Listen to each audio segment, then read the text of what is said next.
This is some slides I show in training. It's mainly introducing people to the methodological framework we use, which is content analysis. Um, it's a well-established discipline for analyzing text. It appeared, 1930s, 1940s, possibly even earlier. Um, and has a long tradition, and there are some good books about it. Um, it Yes, it's well. I'll describe what it is through the slides. But you see, a long time ago, around the time of the Second World War, um, people would be interested in levels of, let's say, propaganda and newspaper articles, and they would code them.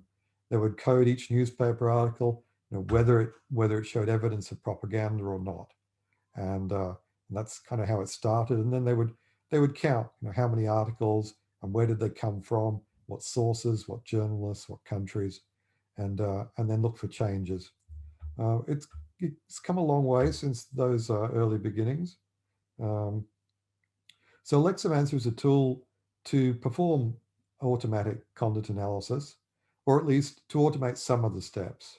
Um, so Leximancer's entire purpose is to let the data generate a transparent model, which can be interpreted by the analyst. So transparent is important.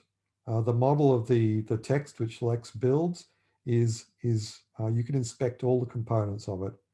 You can inspect each of the concepts that are discovered, the words which define the concepts, and those words are discovered from the data, they're not predefined. When you've got the concept map, and you can click on that, and on the right hand side you can see the text which supports all the relationships. So if a concept is a strong one, you can see all those text comments that support it, and if there's a relationship between a couple of concepts, you can see the texts which support that relationship. So in terms of validity, you can always show the text data which supports the concepts and the relationships and the themes. So you don't really have to rely on anyone else telling you that the model is valid. You can demonstrate it from the supporting data. And I think that's an important point. Yes, we've got a publication in the literature on validating Leximancer using a way of validating content analytic tool, actually taken from Krippendorf. But and you can read that and you can cite that as evidence of the validation of the tool. But you can always validate something you see in the map based on what the data says behind it. And it's important to do that, I think, to do the sense making. And so that takes us to the second part of this mission statement, if you like, so that you, the analyst, can efficiently conduct a sense-making examination of possibly a great deal of text. So it's to support an analyst, a researcher, doing sense-making. It definitely is not meant to replace the researcher. It never could. And, Leximancer doesn't know your research question, doesn't know your audience, and won't write your paper for you. So you need to inspect the model and understand what it's showing you about the data. It's showing you patterns about the text, but they are hypotheses, if you like, and you need to test and check what they mean in the actual text. And that's a learning experience. And I don't think it should be a surprise, but what it really is Leximancer is a lens or a window into the data, so you can explore it to find out what it means. If you've used tools like NVivo or Atlas, if you like, it's a reverse way of, the workflow is in reverse. With NVivo, you spend weeks going through the data bit by bit, building a model. With Leximancer, it builds the model quite quickly at the outset, but then you go through that model, you kind of use it to guide you so you can view all the important themes in the data and then sense make what they mean.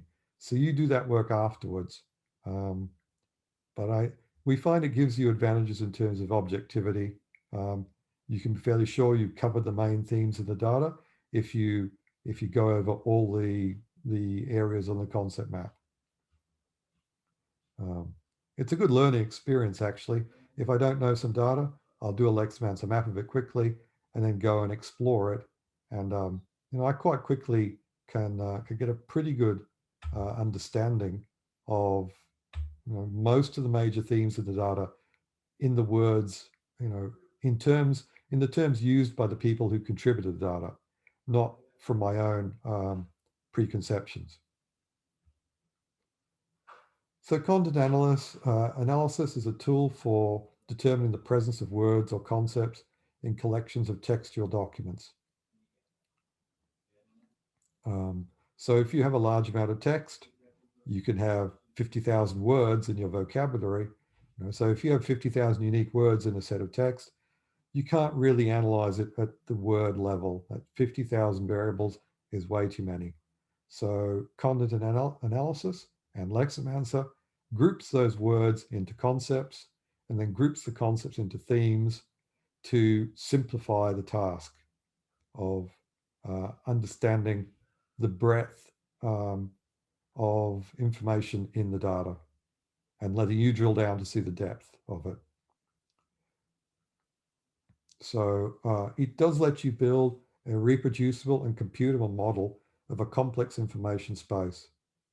Now, I guess, if you use Leximancer the first time and you put in some data and you get a map and a model, you might be a bit overwhelmed by the complexity of it. That's actually a good thing. It's not a good thing that you're overwhelmed by the complexity, but it's a good thing that Leximancer captures a complex model of a complex information space. This is qualitative data after all. It's always going to be complex. That's its nature. And that's why we like it, because it shows the stories and it lets us express a multitude of different stories.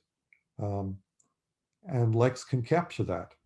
So, I guess a lot of people use qualitative tools and they don't trust computers. We'll often accuse computer techniques of being reductionist and positivist.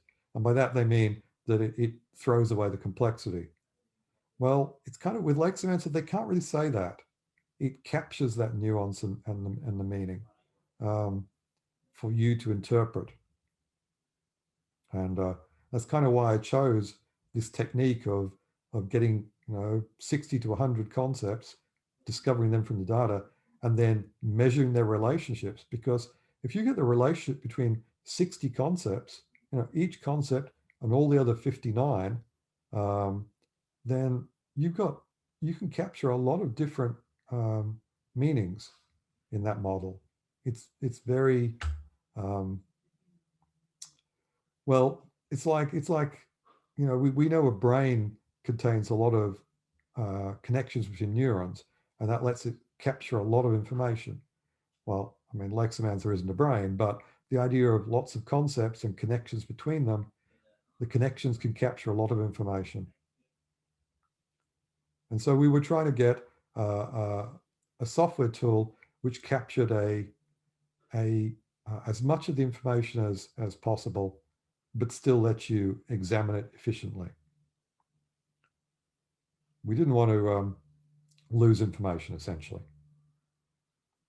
So the mechanisms of content analysis they're about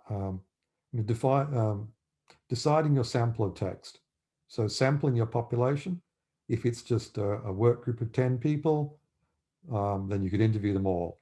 If it's the population of Australian school teachers, then that's a much bigger task. And that's up to you. Leximancer doesn't collect the data for you. Then as a content analyst, I would want to decide what chunk of text I want to analyze.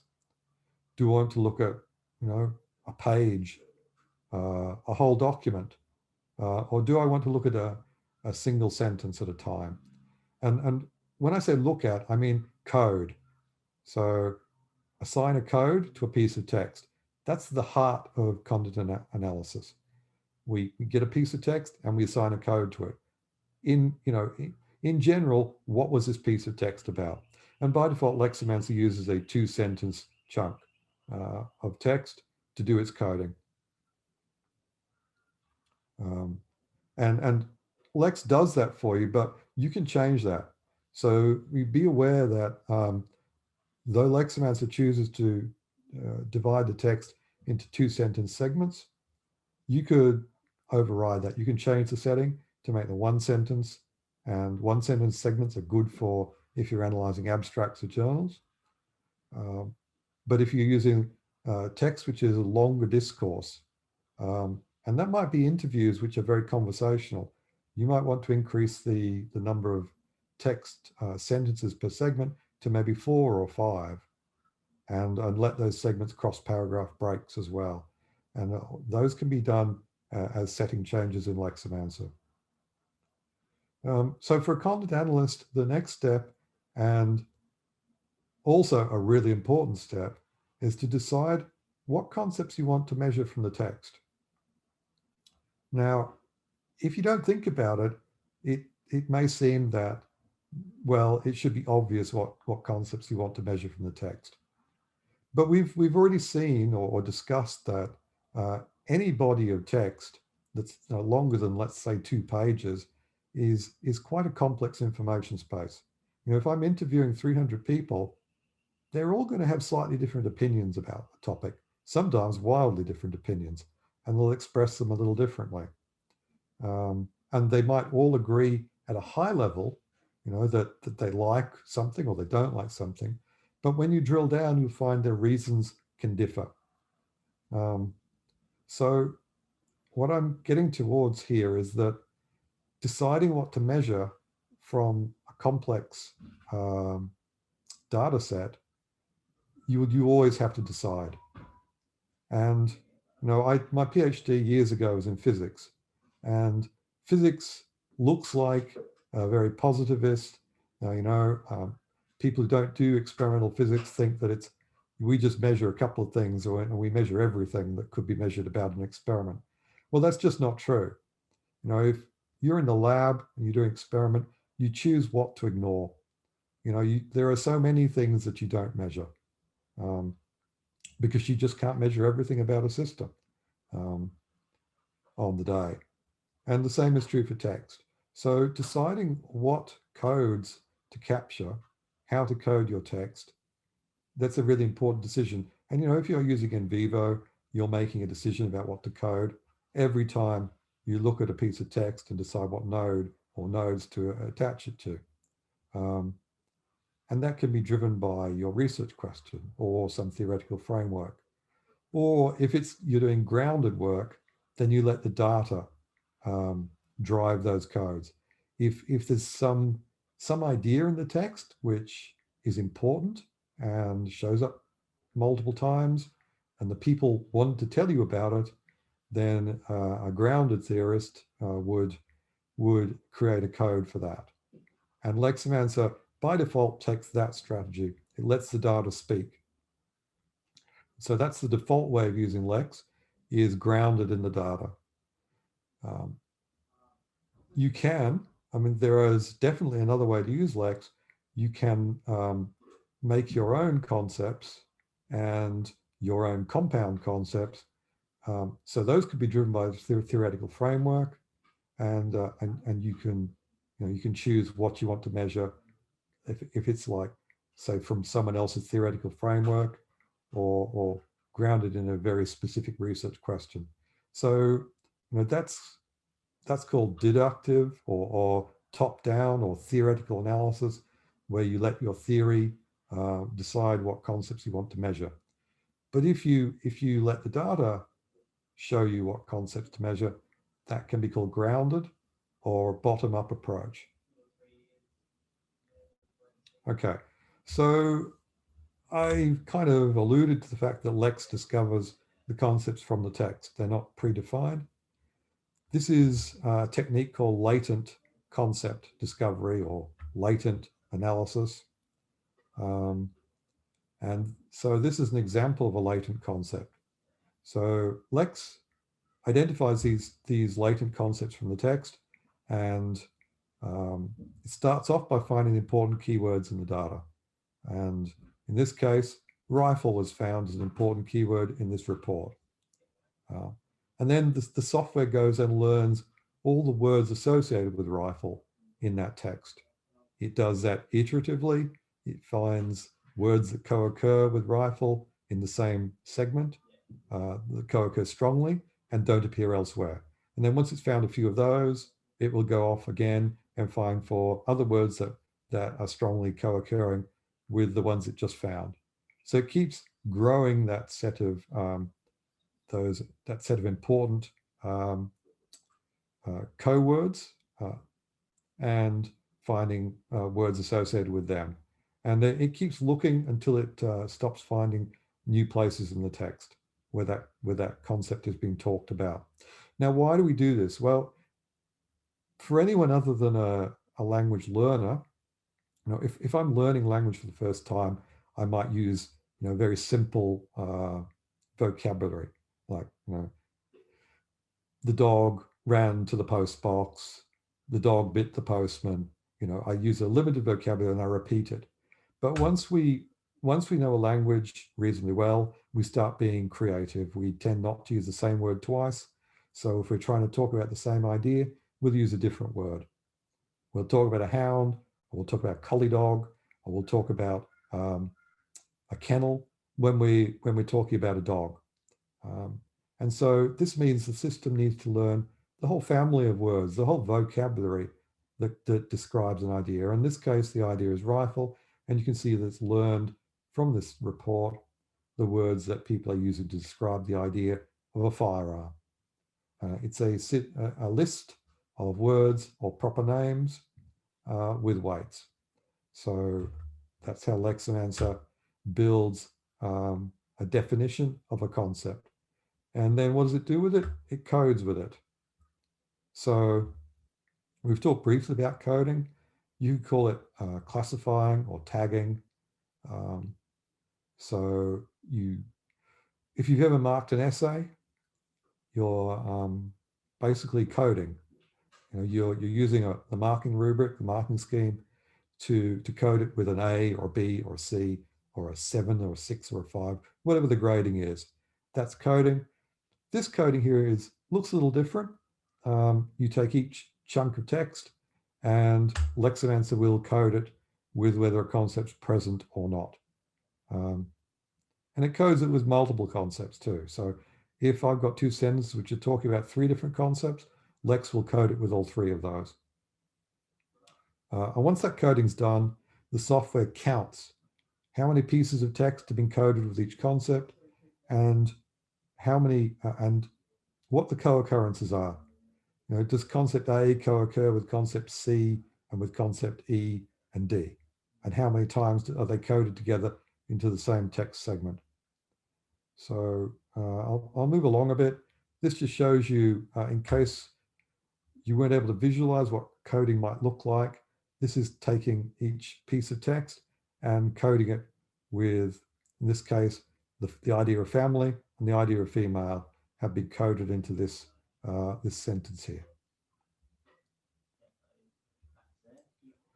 So over the history of content analysis, it started that idea that I talked about of just measuring propaganda. Was it present? Was it absent? That was the first wave of content analysis, and that was called by some people conceptual analysis. But it's really about frequency. It's about how many times does each concept appear, month by month or journal by journal. It doesn't really tell you a story. It just tells you the frequency of occurrence. So I guess that can speak to emphasis, but not story, not narrative, and not relationship either.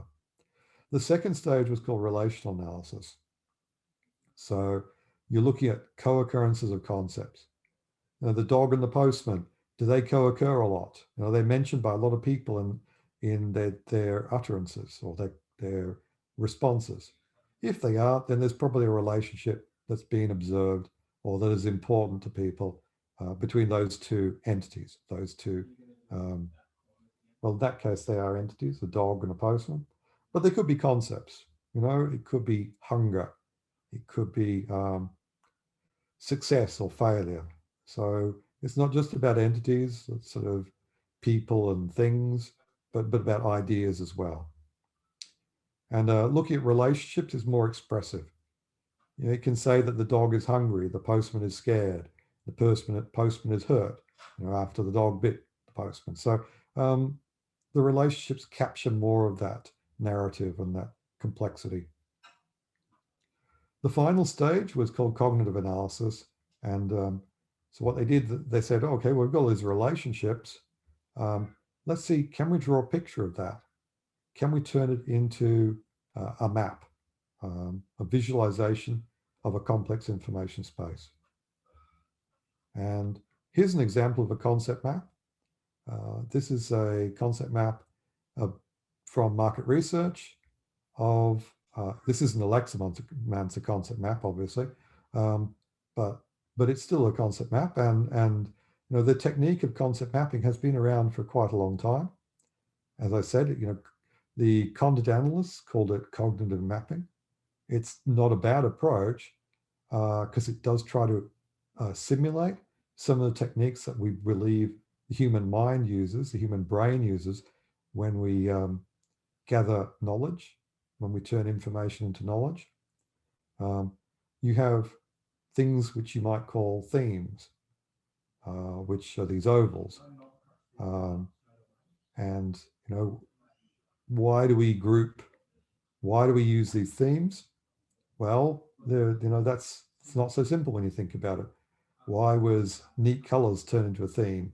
And why was silver turned into a different theme rather than just merge straight into that? So deciding those boundaries of what is an idea and what's a different idea, there's a whole lot of philosophy and research around that. There's a psychological researcher called Roche, I think it was, did a thing called category theory, which looks at this, of how people put some ideas together to form a category and separate other ideas out to form different categories. So there's a lot going on there. And these connections between them, well, they're about telling the story. So there's a link from Volkswagen Beetle to neat colors to lime green. If we look at that and think about it that way, it's telling you a story that these people are saying, well, the VW comes in neat colors and one of those is lime green.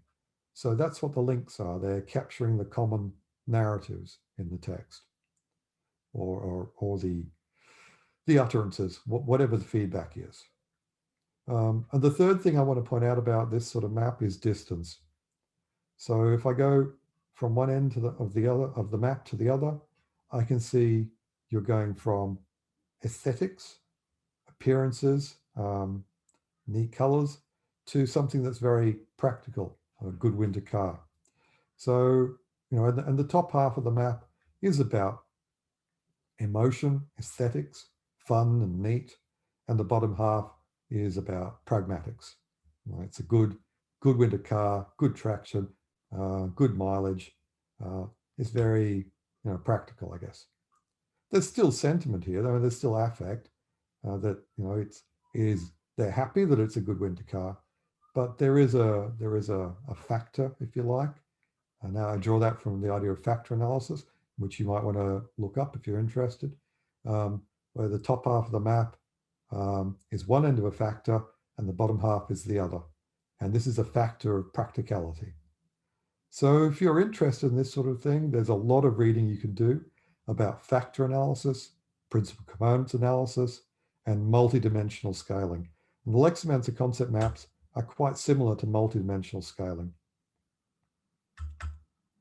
So Leximancer is a content analytic engine which performs most of the steps of content analysis for the user. You can take over, you can take control of almost all of those steps if you want to do your own deductive or theory-driven analysis. And you still have to decide your research question, sample your data, and then importantly, make sense of the final model.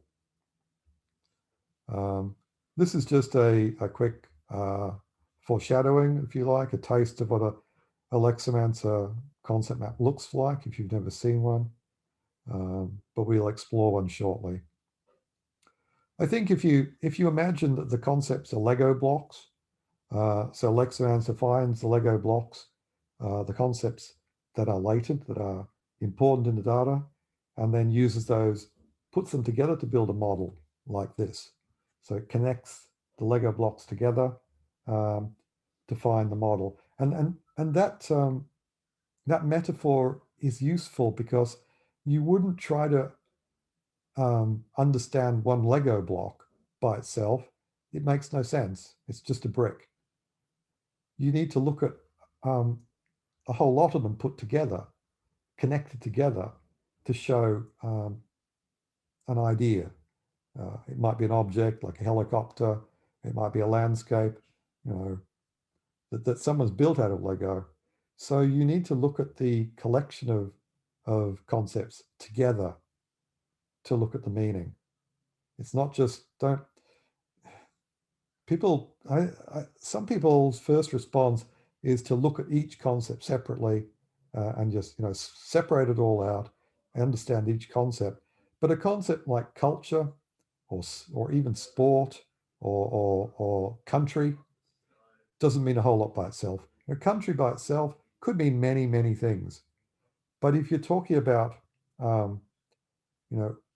Aboriginal idea of in country, on country, grounded in country, then there's a whole narrative develops there, a specific meaning, but also a window into a whole lot of other associated meanings. So look at the map as an ensemble. Don't look at it as just a bunch of separate concepts. You can analyze publications with Lex. You can analyze survey data or any sort of spreadsheet data that you collect that way. And you can analyze social media. Hansard is interesting. Company data. Another interesting way to get data for Leximancer is parliamentary inquiries. If you go and get all the PDFs, the submissions to the inquiry, if you download those, you can have inquiries that have 1,000 or more submissions from across Australia, and that can give you a whole lot of good data where you can do all sorts of different analyses. If you're interested in content analysis, I recommend Weber, Basic Content Analysis. It's a nice and compact read, and it tells you what you need to know to get started. If you want to get a citation for Leximancer for your research, I would recommend Smith and Humphreys from Behavioral Research Methods. This paper is on our website, as are these two. These two on the right are examples of good publications that I think are good using Leximancer. And again, on our site, we have a list of a lot of publications since 2002 or something that have used Leximancer. And if you want more, you can always go to Google Scholar and search for Leximancer and whatever it is that your substantive area of research along with that, like business Leximancer, health Leximancer, searches like that. Thank you for listening to my slides. That's then. And is it possible to relate with these themes that is generated here, concept, with the rank concept graph that is shown there? I find that there is LPG, Kala, chairman, how it is related with the concept map here. Yes. Okay. Well, so the concept map has, okay, so let's talk about the concept map. The concept map is that cognitive map I talked about. And if you want to read a whole lot more about this sort of technique for analyzing high dimensional data, and this is high dimensional data, right? There are, each concept is a variable, and there's probably 60 to 100 variables here, maybe more like 100 actually. So that's high dimensional data. And this sort of map, basically, so it's easy to understand if you start at the bottom. The bottom, the software develops the concepts, and I can see here a list of concepts that it's found in the data, and I can see, let's have a look at building. The concept of building, it's defined by a list of words. So this is one of those latent concepts. So building, warrant, collapse, pitch, demolished, apex, footprint, etc., pathway. These all contribute to the idea of the building. So this is the concept building and the words that are used within it. So this is then coded into the text. So every 2 sentences is examined. Does a block of 2 sentences, does it contain some of these words? Does it contain assembly, footprint, portal, pitched, building? If so, if there's enough evidence, it gets coded with the idea of building. And this happens for all the concepts. So this generates the rank concept list, which you mentioned. So I can see, if I look down here, I can see, excuse me, there are 881 text segments that are coded with building. And I could read all of those by clicking on 881. So if I do that, I can see all those text segments that have been coded with building. So you can see here, a short answer, double pitched. And because of that, because it's got that latent code book, it knows that this refers to a building. So you'll find places in the text that don't have the name of the concept in them, but they have enough words. So that's an example of coding, and that's how to see all the pieces of text that mention a single concept. But as I mentioned, it's better to look at how they combine. So if I click on this label here, the name of the concept, I can see what it's related to. So I can see that building codes together with floor. So there are 150 text segments that are coded with building and floor. So that might be the floor of a building. And you can see down the list. You can see what the family of concepts that code together with building are, and you can see the story. You can see building and explosion. There's building and steel and coating. Not sure what those are maybe to begin with. So if you want to know, click on the number. Why is the concept building associated with an explosion? If I click on 53, I can see those 53 text segments. So this is relational content analysis. But given, okay, and you can proceed that way, and that's fine. Relational content analysis will get you a long way and work out what people mean by this relationship between these two ideas. But then, because the software knows how strongly each concept is related to each other concept, so this relationship from building to explosion is 18% relative likelihood. And I can see there's a strength for each of those relationships all the way down the list. So given you have the strength of affinity from a concept to every other concept, that's called an affinity matrix or a concept co-occurrence matrix. And that's what you're exploring here. We're looking at the row in the matrix that relates building to every other concept. And I can look at every other row in the matrix. I can go and look at the row for steel. What's it related to? Okay, now that's fairly complex, and there's a lot of analysis there, which I tend not to do. What I do is I look at the concept map. But this is what I mean by a transparent model.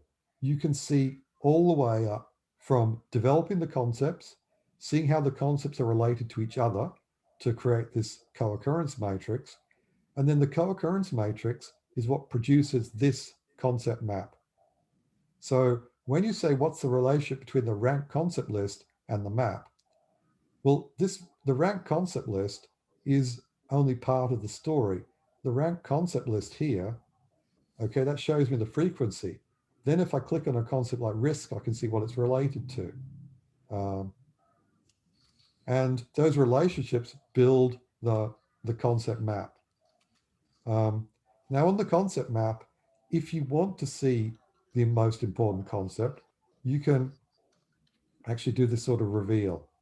So if I hide all the concept names, I see the gray dots in the background. They're the concepts, but they're not named at the moment because I've hidden all the names. What I can see is how they're grouped together. I can see the gray lines show those those major narratives, those pathways of meaning that connect them together. I can see the size of the gray dot. The size of the gray dot indicates how connected that concept is, how central it is to meaning. So, and if I slide this slider, I can see what are the most important concepts, the ones that appear first, the big gray dots. These are the parents, we call them hubs in a concept network.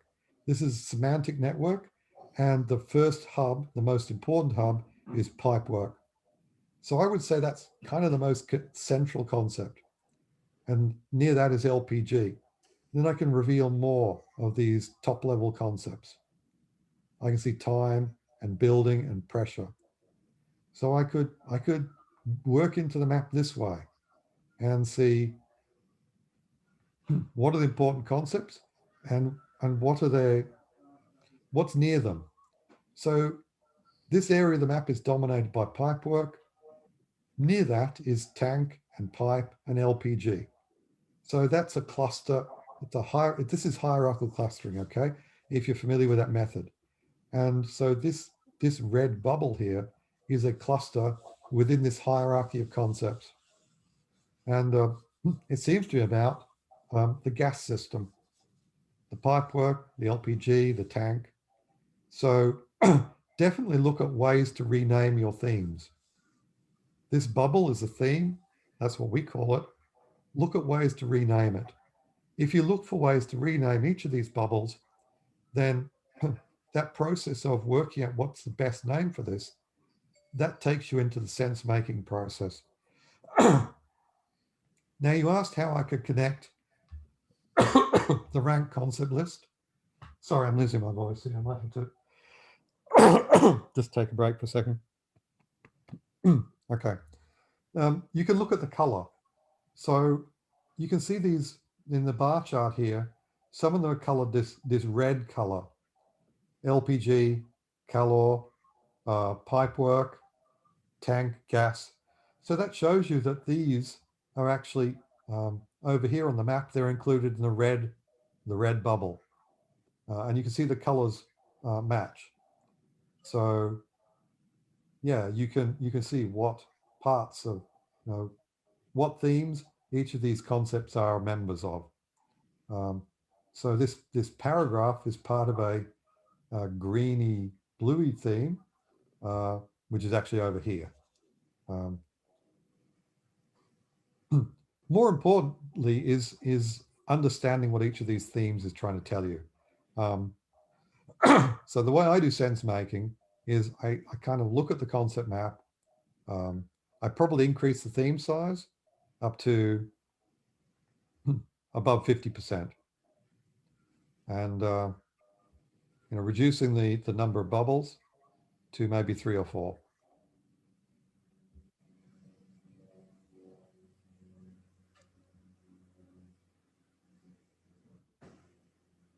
So sorry, wrong slider.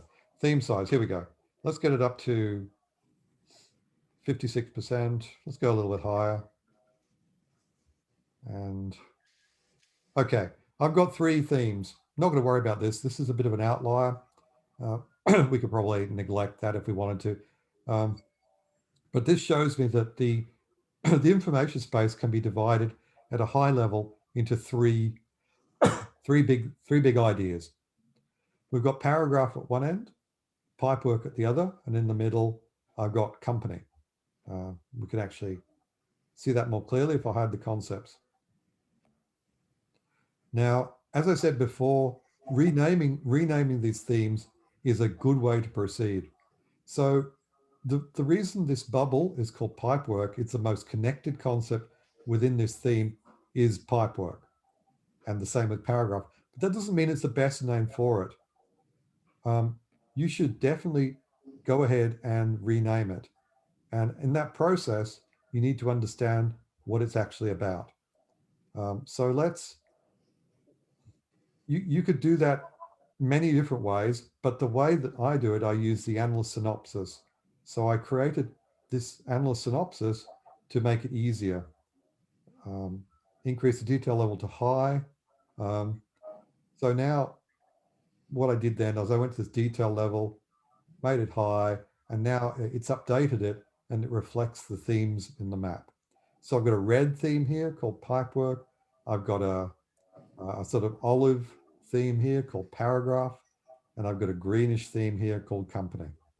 Um, so each theme has a bar in the bar chart. I can see how many text segments support each theme. Um, so, pipework is the strongest, most connected, and it's got the most text supporting it. Um, and below that, I can see for each of these themes, you can see, first of all, the name of the theme, what the concepts are within the theme, and they kind of tell you a very pretty clear story by themselves, I think, really. Pipework, LPG, tank, pipe, gas, underground. It's very clear that that's a gas delivery system. Um, you can see the number of hits, the number of pieces of text that support it. And beneath that, you've got the top 5 pieces of text, which starts to give you, you can read those to get a quick idea of what it's about. Um, and if that's enough, you can then move on and look at the paragraph theme.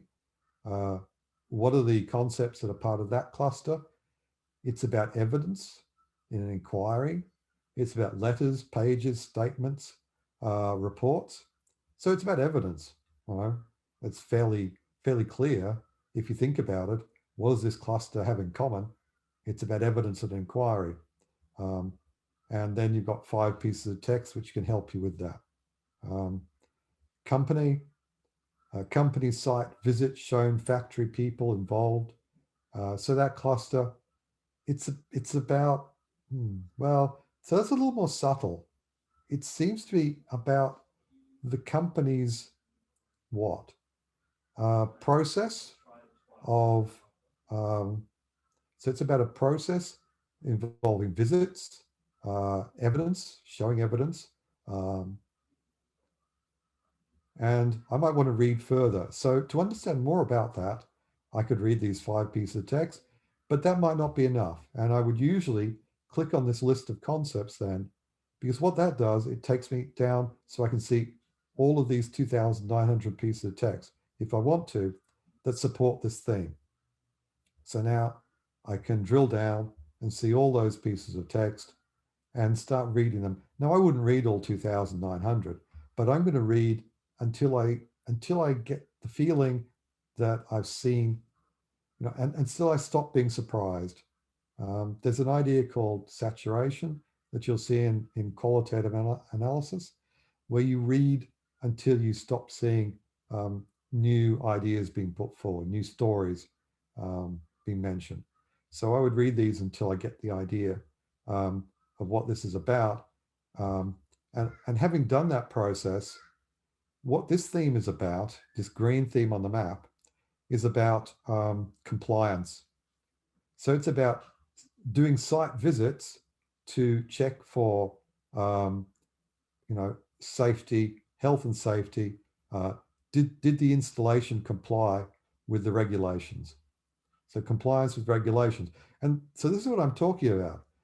I would then strongly recommend that you rename this green theme compliance or compliance with regulation, and rename this paragraph theme legal procedure or inquiry procedure or evidence presenting. And this pipework theme, I would rename that as, let's see, the engineering or the physical reality. So it's important that you do this sense making to understand this model right from the top down Start at the top if you like, then go down to the bottom.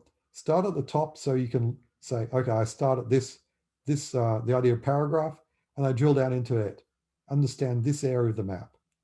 Then I come back up, give it a better name, and write a paragraph, in your report. What does this really mean? And pull in some of the verbatims, some of the comments to illustrate that. Then do it again for pipe work. Dive down, get some quotes, get some understanding, come back up, name it, and then write about it. Then with company. Once you've done that, I think you can be much more confident that you've audited the full information space, most of it anyway, and you can understand in their own words what they're trying to tell you, the people who wrote this text. Once you've done that, you can start having some fun because you can start seeing, okay, there's a factor here. So the major dimensionality of this map goes from legal procedure, let's call it the law at the top here. The bottom is the real world. So we go from the law to the real world. And then if you think about it, how do we enforce the law in the real world? Well, in this case, it was supposed to be through compliance. People with clipboards going on site and checking, and then issuing infringements to avoid what happened in this case, because this is an inquiry into a disaster or an explosion which demolished a whole building and killed quite a few people. So there's a whole story here. There's a larger story here about the whole rule of law in trying to control a dangerous reality. And then with that insight, you could move on and say, well, what's the intersection between legal procedure and the real world? Well, here it is. It's about site visits to companies on premises to do health and safety visits. So that takes you into the idea that the overlap between these themes is also important. So I guess what I'm trying to say is there's a lot going on in one of these maps, and it's not Leximancer's fault. There's not a fault at all. It's what's in the data, and this lets you capture and explore and analyze. You could get social media over a whole month, or you can get a very big, rich data set and build a model which you can get on top of and see all sorts of insights very quickly and collect your evidence. But it's because the data is not simple, the information space is not simple. This practice of analysis is not as simple as just clicking a button and then dropping this picture into your report or your paper. Okay, it takes a little bit of effort, but it is, in my experience, very rewarding. It's a really good learning experience to find out what's in this text, and think about the process of how does law enforce itself. Or you could go to the other extreme and say, well, what was the root cause of the explosion? So we could dial down the hierarchical cluster to a lower level and see where's the hot topic here. If we drill into that, we can see suggestively here, there's corrosion protection of LPG pipework. And I can tell you that that's the root cause of the explosion. So, if you're a counsel or an engineer, counsel the inquiry or an engineer for a company, you can use it to do root cause analysis as well. But that's kind of at the other end of that's the drilling down to the specific rather than going up to the general and the principle of the thing. So I think it's really important that I go through that sense making, because that is the business of using Leximancer to publish. And the people who publish successfully that I have seen have mastered that process of starting at the top, going down, auditing the map, drilling down the data, gathering evidence, gathering understanding, coming back up, and then naming and describing the parts of the model.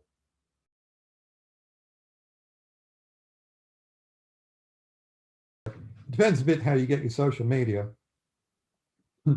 There are probably several ways to do that, depending on the medium you're talking about. I think a lot of the time it comes as a CSV file or as a spreadsheet. If it comes as a spreadsheet in, however you like, however you get it, could be Excel, or it could already be a CSV file. By CSV, I mean comma separated values. So if it's an Excel spreadsheet, what you do is, you've got columns. You might have a column for, I don't know, the date. It might be a column for the name of the person who posted it. You might have a column for, if it's enriched, you might have a column which shows the geography, the geographical region where the post came from. And let's say you've got a column for the actual text of the post. So if you get that in Excel, then in Excel, you go to Save As, and one of the options there is Save As a CSV file, comma separated value. It's a way of, well, it's commonly used in statistics and database work to export tabular data. It's a text file, but it's a structured text file. It's got commas between fields, and so it's you can't just open it up in Notepad and edit it, but it is a text file, and Leximancer processes CSV files. So if you've got tabular data, turn to a CSV, and then you load that into Leximancer. Otherwise, if you just get it as a big Word document or something like that, then you can upload a Word document to Leximancer. So the types of text that Leximancer will import successfully, if it was a spreadsheet, then CSV. If it are documents, then you can use Word documents, PDF documents, plain text documents, HTML documents. And you can upload those as well. So, but social media often has, columns for, whoever posted it, maybe if it was a group that posted it to, and those can be the basis of a categorical analysis in Leximancer. And Leximancer does work with categorical variables.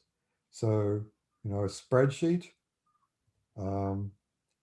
has, let's go and find an example of a spreadsheet. So if I go to some of the data we use for training and open up an example of a spreadsheet. So this is a CSV file. I'm viewing it in a previewer for a CSV file. You can see at the top, sorry, I've just crippled myself. At the top, it's got a header row, and you'll need that. So make sure you've got a row of header entries at the top. So you can see respondent number, date, gender, age, position, rating satisfaction. So these are the column headers. And then under that, you can see, under gender, we've got male and female. Under age, we've got an age in years, position. So that's a categorical variable, which means that there are actually 3 categories of position. There's a faculty member, a staff member, and a student member. And another categorical variable is rating of satisfaction. Now, if this was social media, there might be number of likes. So this is an example. So this is actually, they've got 7 different categorical levels to the categorical variable. A score of 7 is a high satisfaction. Score of 1 is low satisfaction. And then here is the comment itself in the text field. So that's what they look like, CSV files. And if it looks like this with a header at the top, and you've got, 1 respondent per row. So this is respondent 1.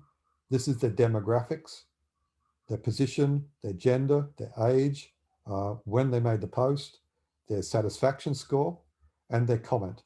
So again, each row is 1 respondent. If it looks like that, then you can load that straight into Lex and do a mixed mode analysis. So if we go and have a look at how that looks, let's open up my project based on that. So I'm just going to find it. Where did I put it? The IT survey. Well, I could do it. Oh, here we go, survey. Right. So this is an example of so this is the project control panel, which you haven't really looked at because I got the idea that you kind of knew what you were doing a bit. But here I've selected this CSV file, and you can see it is a .csv. I've selected it, pulled it across, put it into Leximancer. On the way through, it automatically picked up. So it got concepts out of the text segments. It also, in the auto tags here, where am I? I'm in the concept seed editor. And from the spreadsheet, this is the one you just saw, it pulled in the age column and it created a variable for each age value. It got in the gender column, and then for each gender type, it's given me a variable, gender male, gender female, for each position, faculty, staff, student, the satisfaction scores again. So social media, again, if you've got number of likes or things like that, maybe the region they posted from, you can pull these in as categorical variables, and then we can do various things with the categorical variables. We can see how I've got this arranged at the moment. You can arrange to have them over here on the right-hand side. So here are my concepts, which we've seen before, but if I go lower down, I'll see here in my ratings of satisfaction. So I can see, the frequency of each rating of satisfaction in my responses. And if I click on this, like rating of satisfaction 7, I can see what are the concepts that were mentioned by people who gave this particular satisfaction score. So you can dial up for any satisfaction score, what are the important concepts. I've also put them on the map so that I can see my low satisfaction scores of 1 and 2 are grouping together here in this area, and I could see what concepts what are important to them, the people who are unhappy, and I can 6 and 7 satisfaction at the top, and I can see what themes are important to them, and then 3 and 4 are in the middle. 5 will be lurking around here somewhere. Yeah, so the people who are in the middle with their satisfaction, these are the concepts that are important to them. So you can do fairly detailed sort of analysis with your categorical variables alongside your content variables, your concepts.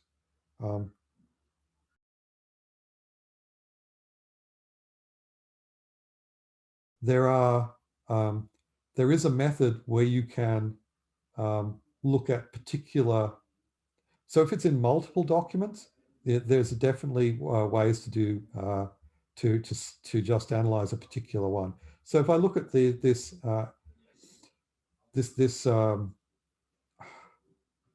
inquiry, these proceedings of that inquiry that I started off with, maybe that's not the best example.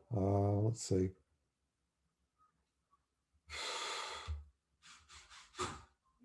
No, that's not where I want to be. Where I want to be is text processing settings. There we are.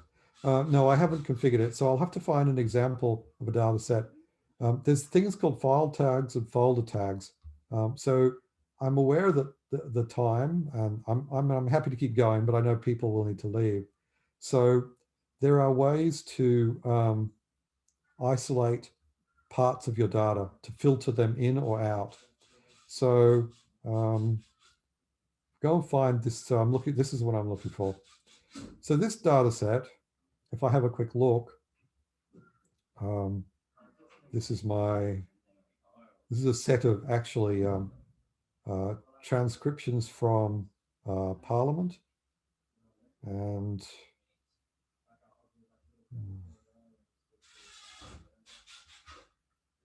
a quick way for me to show you what the data looks like here is just go and show you the folders.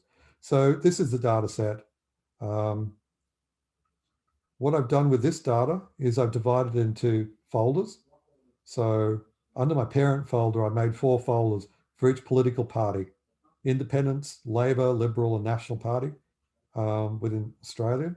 And under each of those folders, I put a separate file for each speech.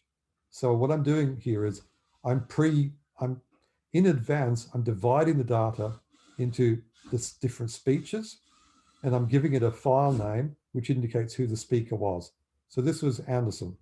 This is Katter. This is Andrew, so forth. So here's Albanese. So each file is named by the speaker. And then I group the files together into folders to indicate what party they were in. Now, once I've done that, I've got a whole lot more options with Leximancer. So this is the data set I pulled across. Now, you don't have to pull each of those files separately. You can just pull the parent folder across.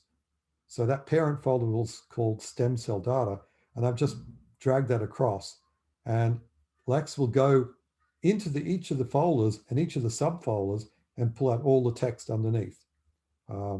So that's an easy way, if you've got a lot of different files, to select them all, put them into a folder, and select the folder.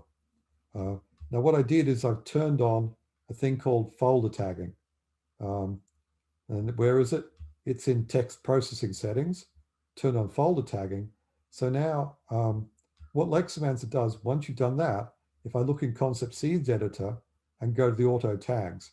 Now, if you remember, with the survey we looked at under auto tags, we got all those demographic variables, the gender, the satisfaction, things like that. Here, the tag variables were pulled out are the folder tags. So each of those subdirectories that I created is now a variable, which is why I needed to give it a sensible name, because now the variable has a sensible name, which tells me what political party all the text.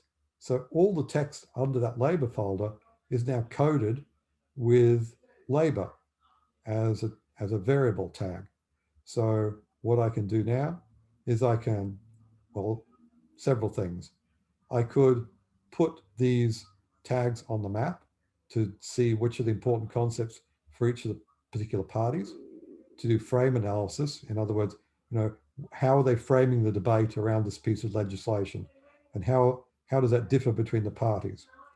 So, but the other thing I can do directly to kind of address your question is in concept coding settings, I can say, I only want to analyze the Labor Party data today. So how do I do that? I go concept coding settings.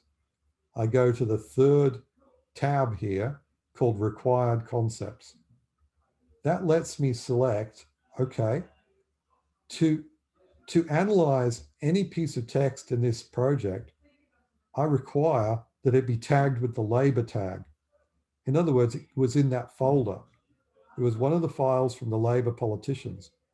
If it's not from that folder, in other words, it doesn't have this Labor tag associated with it, then this project, this map, will not analyze it at all. So we will just create a map based on the Labor data. So I can do that just by pushing this Labor tag over here, and then hitting OK to save that change, and then running through to the map. And now I will only be analyzing one part of my data set. So, if you can break your data up into multiple files sensibly and give them names, this is the way that you can do a lot. So if I now look at the map, this data is only from Labor politicians. You see, it's the only tag on the map, and we're looking in detail, within the Labor Party what they're speaking about. So now I could. This is a fast way to do this sort of analysis, because I can go straight back into concept coding settings into required concepts, and I can pull that one out and put in liberal instead. So I can quickly slice and dice and look at different parts of my data by just putting different tags into as required concepts. Now, you can do that with tags, and that's that just says, okay, which folder did it come from? Or if it was that survey I'd just done, I could select just the records, just the rows in the spreadsheet that are from females, just by putting the female tag, the gender female tag in here. So that will give me a map just around the female rows in the data. But you can also use concepts. So if I want a map that just looks at the the speeches, the parts of speeches, the politicians who are talking about, let's say, children and cloning and conscience, I can put in concepts here.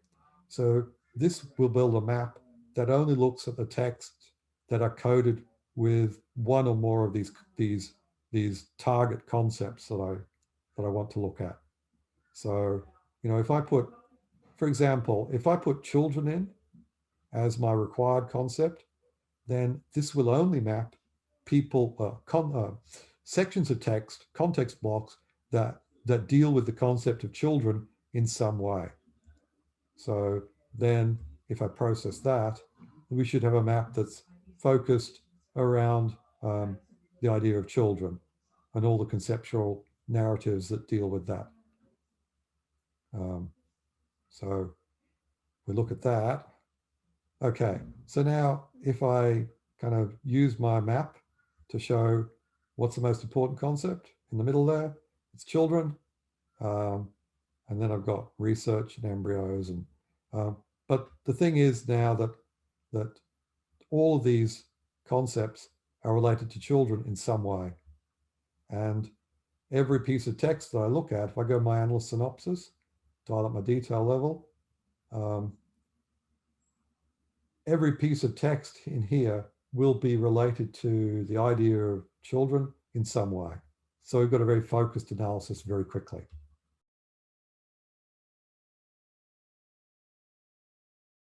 Sorry, can I ask the question? Yes, please do. So I vaguely remember once, so let's say looking at the pathway between, community and legislation. Yeah. So whether you can connect, so the pathway goes maybe through, I don't know, scientific things or, so you can actually just see one line pathway rather than the. Yeah, okay. If let's go find community. There we go. So that was the concept finder, which is nice if you get a bit lost because it's sorted alphabetically. So, so I find community here and I can see it's related to quite a few things. But I think you're remembering the old pathway functionality that we used to have. We don't actually have that because we found that these gray lines were more reliable. So, okay, this map is not such a good example because everything's related to children. So community is obviously going to link to children. I think this is the one, isn't it? Yeah.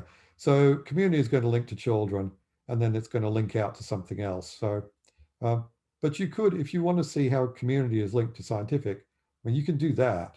You just click on community, and you go down here and see if it has a link to scientific. It actually, in this map, it doesn't. But that's because we've insisted that all of these threads have to be gathered through children. So if someone mentioned community and scientific, but they didn't mention children, that piece of text is not going to be coded here because that's the effect of making everything, you said that if a piece of text doesn't have the concept children in it, don't code it. Well, that means that we won't find any pieces of text that don't have children in it, right? But if we look at a different, let's go back and see a different one, the ICL inquiry. So if you look at, what's an example of building, and I want to see how it's related to, what's an example? The factory. So I can see building here and I can look at what it's related to and go down and, so there's factory. So this is the relationship between building and factory. And if I want to examine that, click on the number. That's 37 text locations that deal with both building and factory. And I can explore that relationship. If you want a longer pathway, there are a couple of ways you can do it. when you drill down to see the text, what you might not notice is that it flips you over to a thing called the query tab. You can do your own query tab. So if I want to find the link between building and factory and, well, I prefer using Boolean terminology here, and the word-like concept, building, factory, and let's say inspection. So I've done my own Boolean query here, looking for pieces of text that mention all three of these. And okay, there's only one, but you can find it that way. So you can search for multiple concepts here in the search box. There's another thing called the compound concept editor, which will let you formalize and systematize that sort of process. So the compound concept editor, where am I? I'm back at the control panel, compound concepts, and I can, if I want to create a new concept, this lets you create new concepts. You can blend and combine the discovered concepts to make new ones. So if I want to look at children and conscience and maybe disease, I tick those three, move them across here to my workbench, and then maybe I can combine these. Now a simple thing to do is put an and between them. So if I select all of them, this creates a new concept which will code for pieces of text that mention all three together. But it doesn't have to be that simple. You can, let's remove that. If I put the three across again, I can do children or disease, and then I can combine it with conscience with an and. So what have I done here? If I hover the mouse, this will code for places in text which mention children or they mention disease, but they have to mention conscience as well. So you can make quite complex frames or templates as compound concepts, and then this becomes a real concept on the map in its own right. And you can rename it too. So if I select it and go edit, I could call this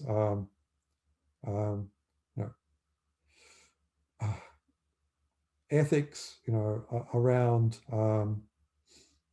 childhood and disease, or disease, or whatever you want to call it. But essentially, if you've got a theoretical framework that you're trying to follow, this is how you can operationalize it. This is how you can turn each of your theoretical constructs into a compound concept to be coded in the data. But I know it's not the same as the old pathway finder. But what we found was if they're relatively close together, the concepts, these gray lines will show you the best pathway. If they're if your start concept and your end concept were a long way apart, then there's probably no pathway between them that's particularly well supported in the data anyway. So that's the situation.